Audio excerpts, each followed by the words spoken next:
Hello, I'm Grandmaster Damian Lemos here for TheChessWorld.com. Welcome to a new course. This time we'll be talking about the Larsen opening for white that arises after 1b3. So hopefully you enjoy my work. I'll try to do my best to show you the ideas when white plays the Larsen opening.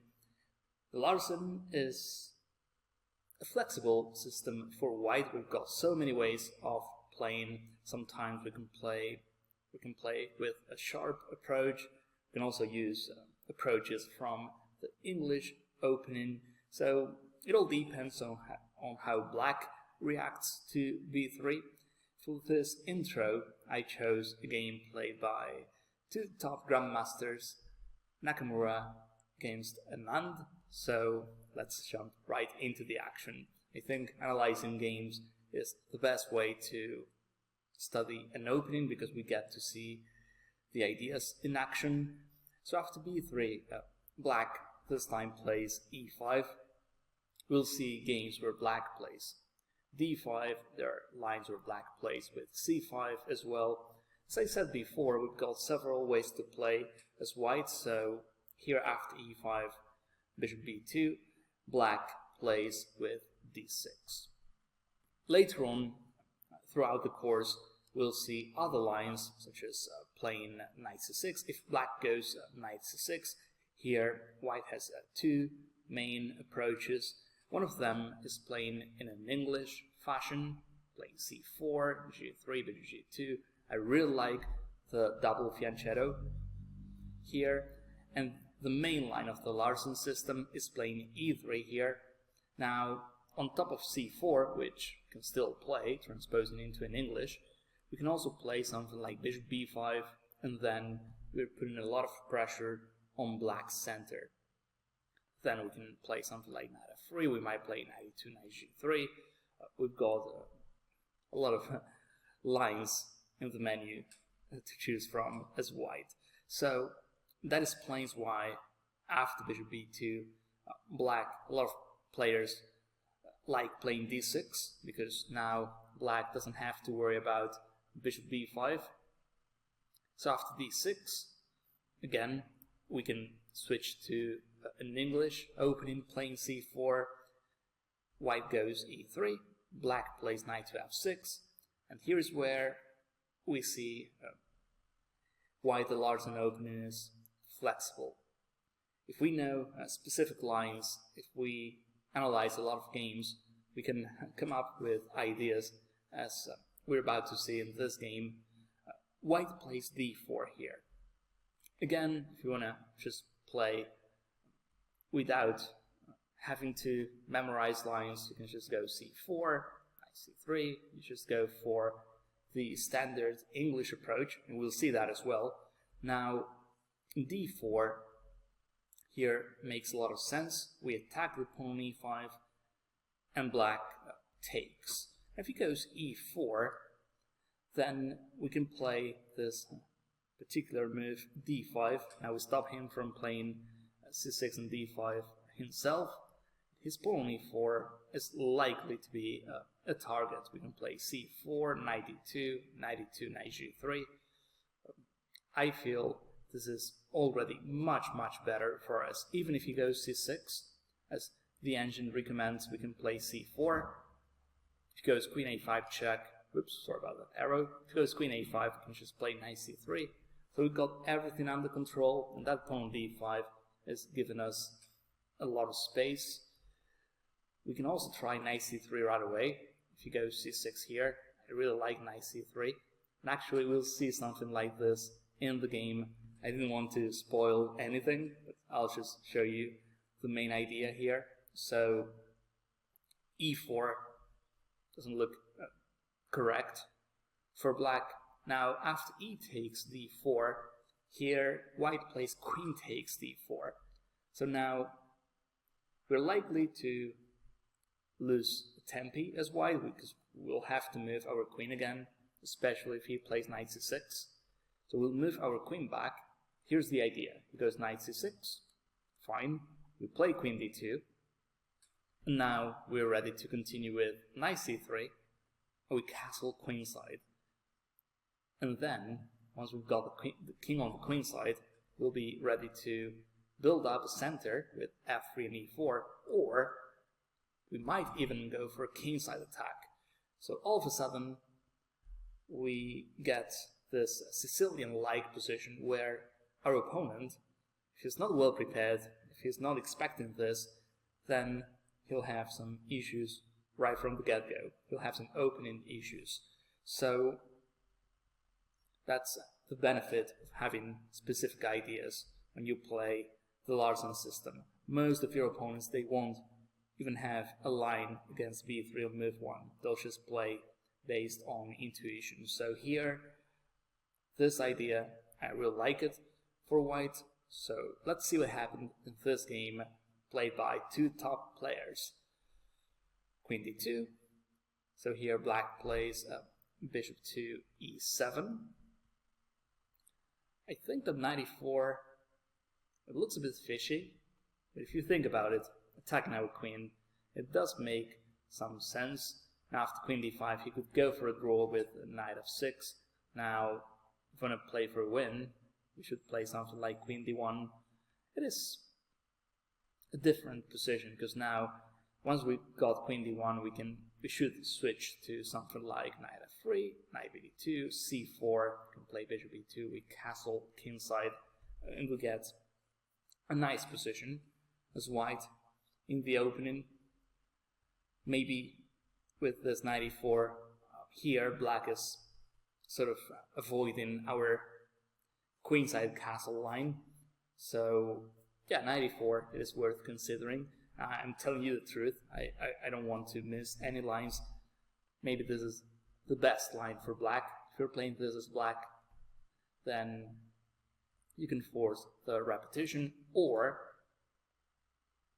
if he goes queen d1, then at least you know he's not going to castle kingside.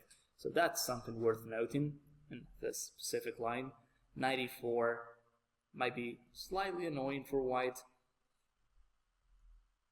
because we'll have to play a positional line where we castle kingside, and we still got a fantastic position. Now, after bishop e7, this is great news for us, because now we can just play knight c3, castles, we castle queenside, and this position, if you ask me, I think white's already much, much better. Why? Because our king on the queenside is safe. I don't really see how he's going to stop our kingside pawn storm. In black, when it comes to his queenside pawn storm, I don't think a5, a4 is that dangerous. It feels like his queenside attack is slower, so on top of that we've got much more space to play with. So altogether, I think we've got a clear advantage as white. In the game, black plays a6. Here white plays the thematic move f3. We've got other moves as well, but I think f3 is simpler. Black plays b5, g4, as we were mentioning before. If he goes b4 here, he doesn't really have an attack. We can just play knight a4. We are freezing up the queen side. He doesn't have ways to open our king up there, so yeah, b4 doesn't look right. It would be great for black to play something like a5 and a4, but here he's just losing a pawn. So, in short, our attack is faster than black's. So g4, black does play b4 here. Now Nakamura goes knight c2. It is worth noting that knight a4 was possible. Now knight e2, we just reposition our pieces, and we still got our attacking potential on the king side. Black plays a5. Fair enough. Knight g3. And here black plays knight to e8. Now, not an easy move to play. I'm sure Anand analyzed a4. Apparently a4 There's no threat yet, because if he goes a3, let's pretend for a second it is black to move here. If he goes a3, we can just play bishop a1. Our bishop is safe there. If he takes on b3, opening up the file, we can just take back.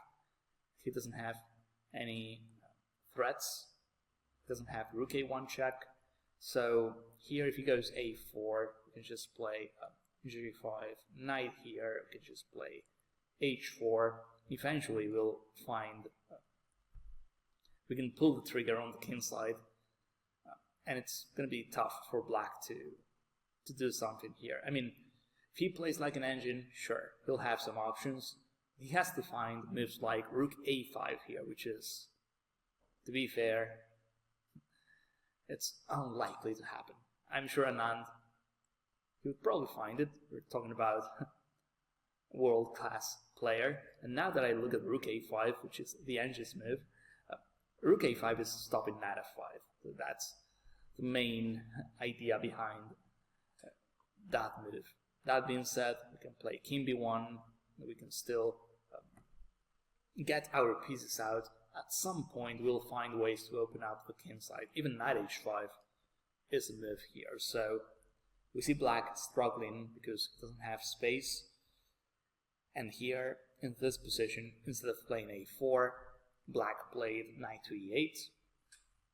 And here, white plays this excellent move, which is queen d5. Believe it or not, black is likely to lose material here, because rook a8 is hanging. We can tell his pieces are not coordinated at all. Rook a6 runs into bishop takes. What else? What else can black play here? Queen d7, well, that runs into bishop b5. This is so annoying because he won't be able to get rid of the pin. Can play bishop b7, now we play knight f5. And again, he's likely to lose something here, because that queen on d7 is overloaded. And I don't really see a move here. I mean, bishop d8 is super passive. But if he goes, let's say he goes something like rook b8, here we do have tactics already. As we mentioned, that queen there is overloaded. We can play queen takes, and then knight takes e7. We end up taking it all. So black cannot afford playing a passive move like queen d7. Problem is, if he goes bishop b7, he can still play bishop b5. He doesn't have any knight c6 move available. Bishop b7 is hanging after queen d7, which is transposing to the previous line. So after queen d5, believe it or not, white's already winning. He's got a winning advantage. And the game actually goes bishop b7, bishop b5 here. Black plays knight to e5, sacrificing a piece. Doesn't really have a lot of compensation here. After rook b8, queen d5, knight f6. It feels like he'll get the piece back because we don't have queen d3 here, nor queen c4. What we do have though is queen takes e5. And after this line, we get two minor pieces for the rook, and black has essentially no counterplay. This is totally winning for white. It is a +4 in terms of engines assessment, so definitely a winning advantage for white. So this is just an intro. Of course, I really like this game because it shows all of the potential unexpected ideas for our opponents we can play as white.